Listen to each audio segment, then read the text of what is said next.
Seriously want to thank all of you for giving me the space to do the search. I know some of you, Sam, repeatedly texted me, and I couldn't respond. I wanted to, but thank you for allowing us to. It was a long several weeks for all of us, including me. So. Trev, can you go over the financials on this one?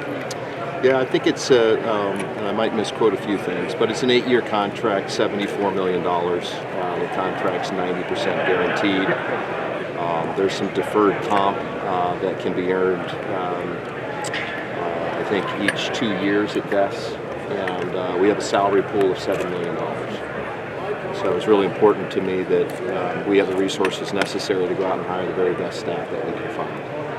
And so we have a big vision and goals and plans for our football program, and we're going to resource it in a way that allows us to be successful. Did you have to do any negotiating with the Panthers?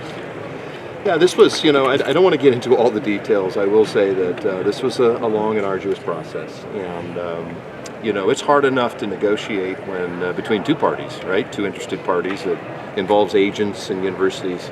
I think the unique challenge here was we actually had a tri-party challenge, right? And so finding a way to structure a business arrangement that everybody was willing to sign off on was a bit of a challenge, and there was some fits and starts to it, and some concern that ultimately, but quite frankly, I from day one, as I said, Matt Rhule was candidate 1A, and I believed he was the perfect person based on his experience and based on where we find ourselves today as a program, to help us rebuild and to build the foundation needed. And so while there was a period where it looked like it wasn't going to happen, we just decided to keep working and keep trying. And in the end, there was a delta. And I said, wait a minute, you want to coach the University of Nebraska, the University of Nebraska wants you.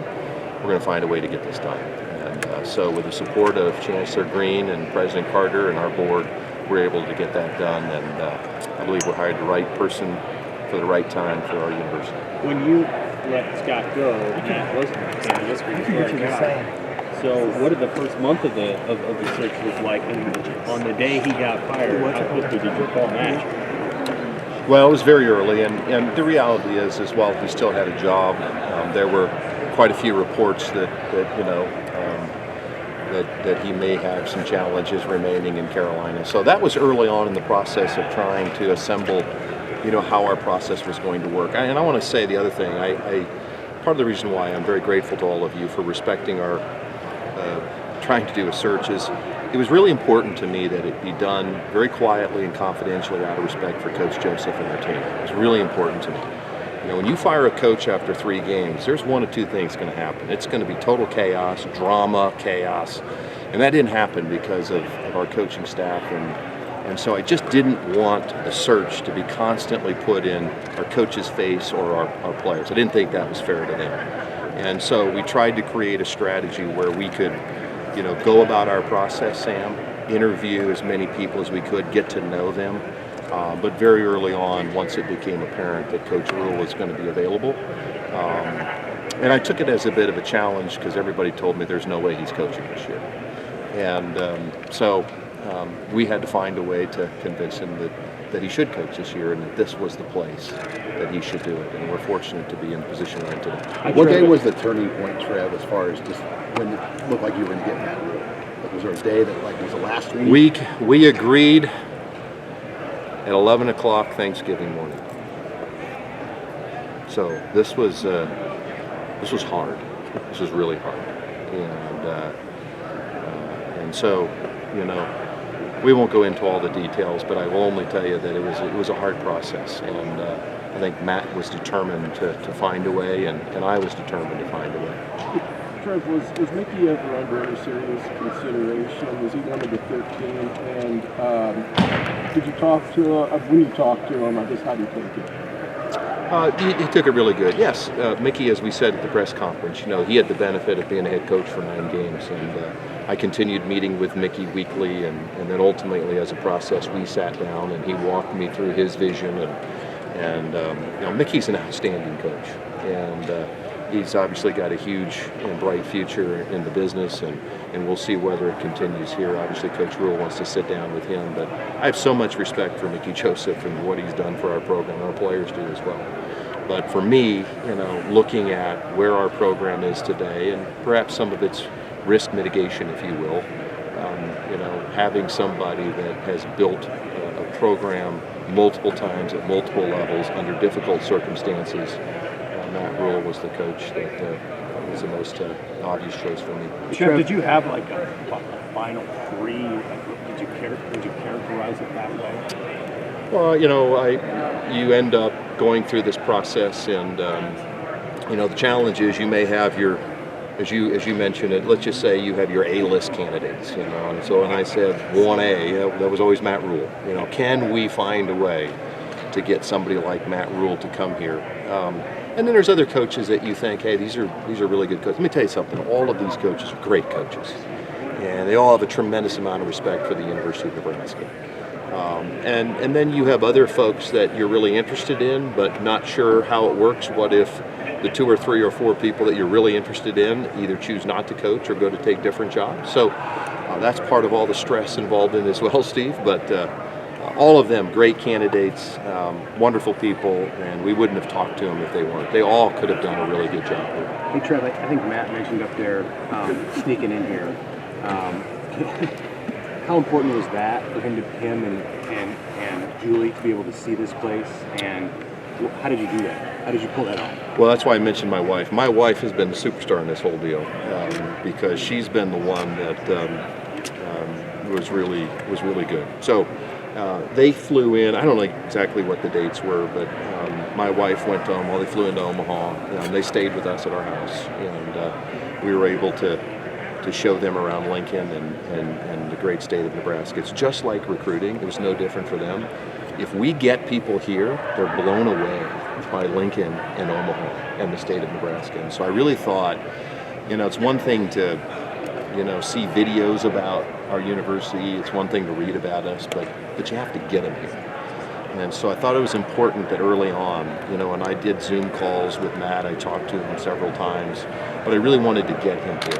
And so I'm talking to his agent. I said, I want him here. Unfortunately, we had a donor that stepped up, and so we were able to get him flown in here and just really sit down and talk. And because a lot of what I read about him, a lot of what he said really resonated in what I believe in.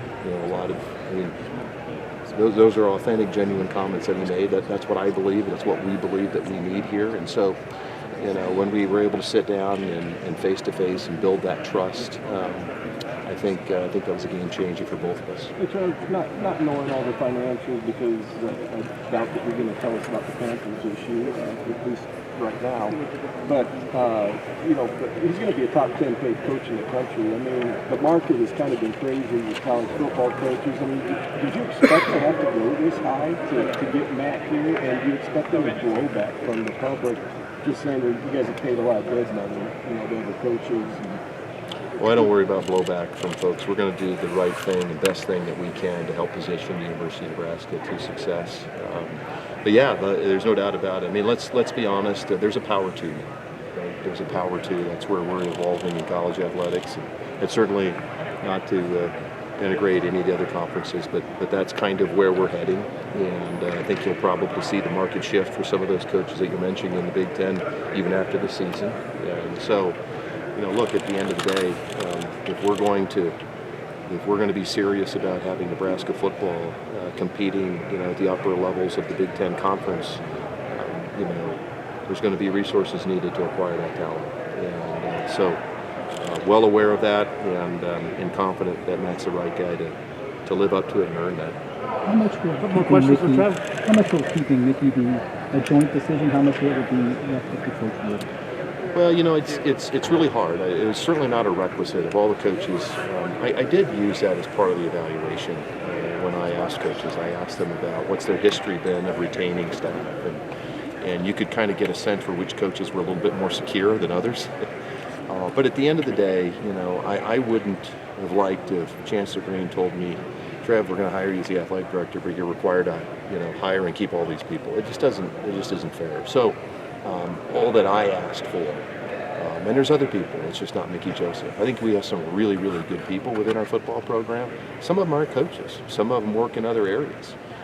There's some great people that, and so Matt just needs to have an opportunity to sit down, talk with them, get to know them a little bit. And, he does have, as he mentioned, a little bit of a relationship or knowledge of Coach Joseph, which I think can help. And so it was not a requirement. And ultimately, this is going to be Matt Rhule's decision. He's the head coach, and he needs to hire the 10 assistant coaches that he believes gives him the best opportunity to win.